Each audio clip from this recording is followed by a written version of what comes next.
Howdy, everyone. This is Sharon for another Conscious Sharon moment. And so remember, these Conscious Sharon moments are life hacks, they're aha moments, insights, revelations, and all of that good sort. Not only for myself, but also for you. Because one thing that I've learned is that by having conversations, by listening, by watching, by observing, and especially observing myself, I tend to um, pretty much have a little bit more insight about what goes on inside of me and how I can make me better. And so remember to like and share, and remember to share your comments so that me included, everyone can know what you're thinking about when it comes to these conscious sharing moments. And by all means, remember to turn on the notification so you know when these conscious sharing moments are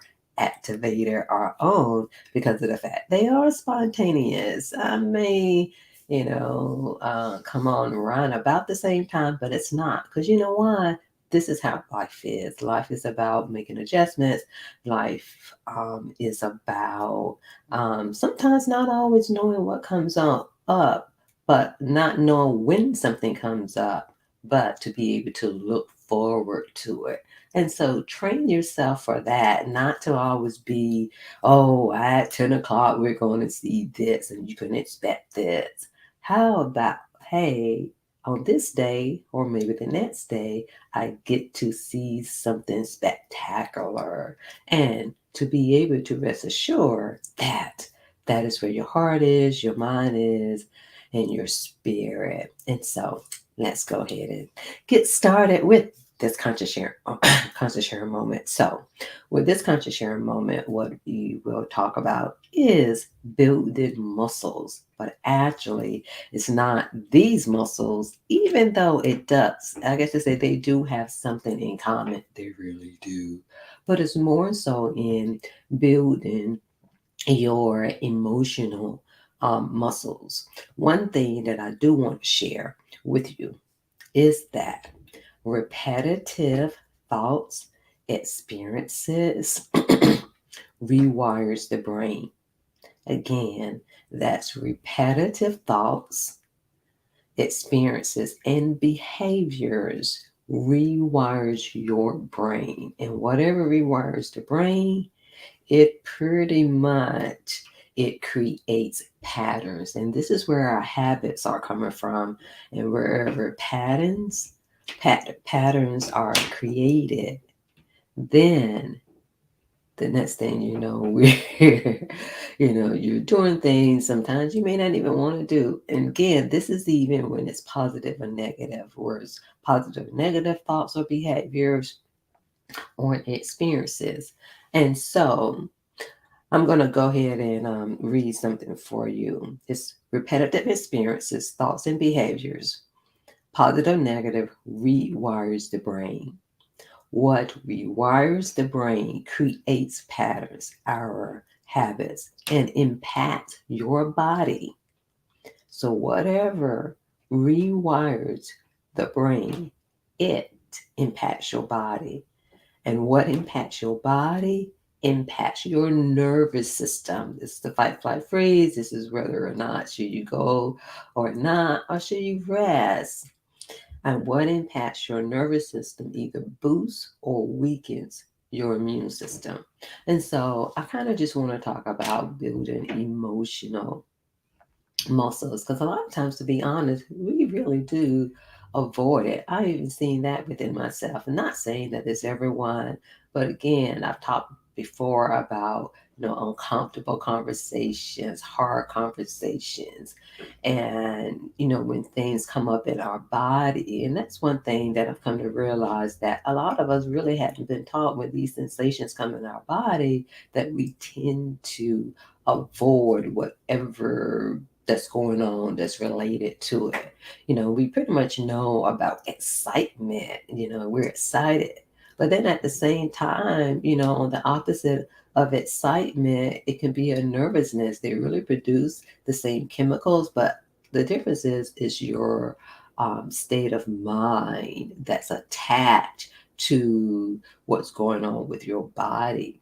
And so when it comes to building emotional muscle, do you tend to avoid anything that's negative, anything that doesn't feel good? Because if you do, if you are one of those persons who tend to do that, then when things come down in life, it makes it that much harder to deal with. Now, don't get me wrong, there are some things that come down in life, like for instance, the pandemic or something catastrophic that comes down in life no one is prepared for. I'm not talking about that. But at the same time, when you have experience in building your muscles, your emotional muscles, sometimes it make in going through those things a little bit more bearable. Not saying that it's easy. I'm not saying that at all. Pretty much what I'm saying is just make it a little bit more bearable where it won't feel like you're overwhelmed. And even if you get to that point, you know that you have the capacity to get through it, to get over it, to override. Again, it's about building emotional muscles to override your own nervous system, because if not, when certain things get activated, you can literally freeze. It's fight, flight, freeze. You can literally freeze and not know what to do. And so, what are you doing to build your emotional muscles? Are you having the conversations that you need to have? And this is where, whether it's work, whether it's home, with family and friends, because again, and we all probably have experienced this, it's like anything that you avoid, some kind of way it comes back in your face.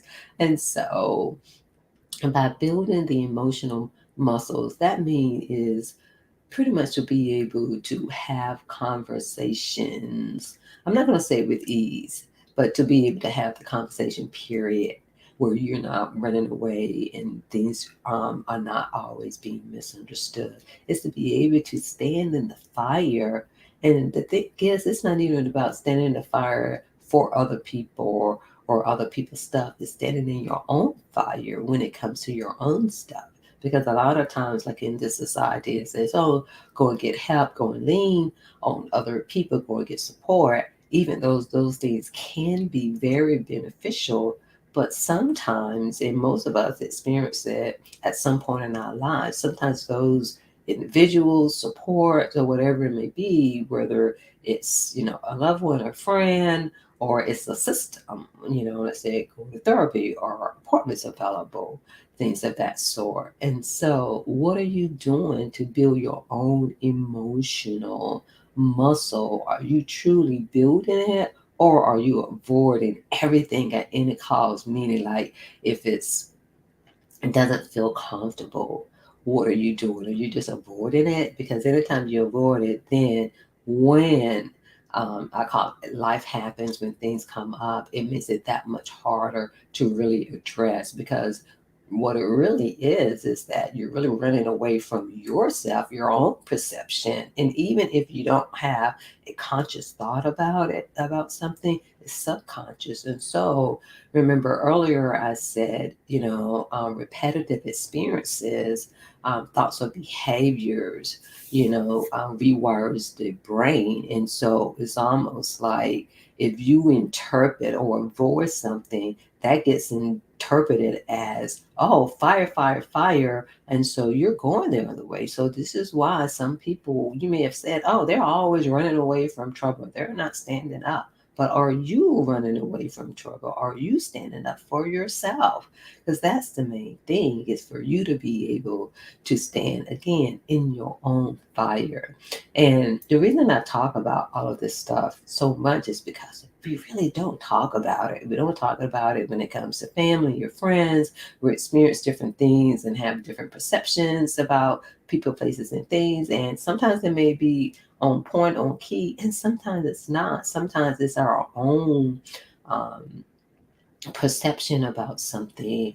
And these are just things to allow you to really just take a look at yourself. I'm always one to say, no matter who we are, no matter how good we are, We could always improve and be better. And the thing is to be better for yourself, because at the end of the day, a lot of times you're there to support yourself. So again, what muscles are you building? Even when it comes to physical endurance or any type of physical activity, that is also training your emotional muscle. It's like, are you able to go through something? Are you able to stand something? Hey, there are certain things, and it's like, oh no, I'm gonna have to build my way to it.